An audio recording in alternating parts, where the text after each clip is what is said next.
step out and the hands come out like this. And it's usually described as a bow dori, a stick grip.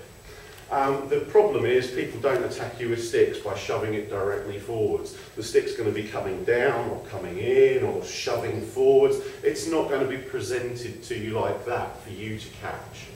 So we need to give a different kind of application to that movement, or you have to abandon it altogether.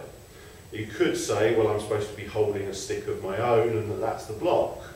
Fair enough, but let's try and use one where we can actually walk the streets with our empty hands, as opposed to one where we can't walk the streets with our 6-foot sticks. So let's take the kind of attack that really comes, which might be the big right hook, and when that comes in I've got to stop it, otherwise I'm going to get demolished. And at the same time, it's never on its own, something else could be coming. So whatever I do has to stop any chance of anything else. And generally that is going to do it.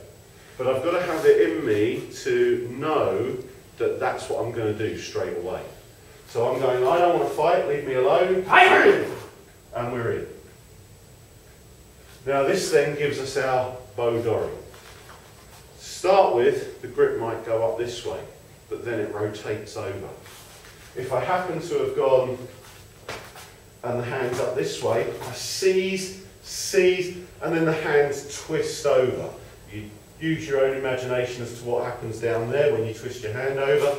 Up here, when you twist your hand over, this occurs. At the same time as that happens, we pull in. This is to stop that break fall out of the situation.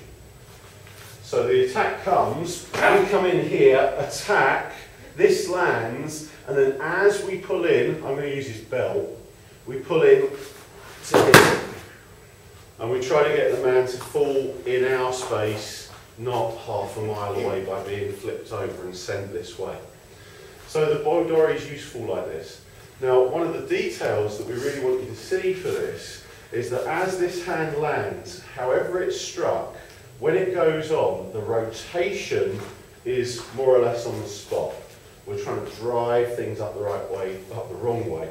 And if it doesn't quite happen, the man slips out or whatever, you'll still have had a better effect than if you try and do this, which is a battle, as opposed to this, which is easy.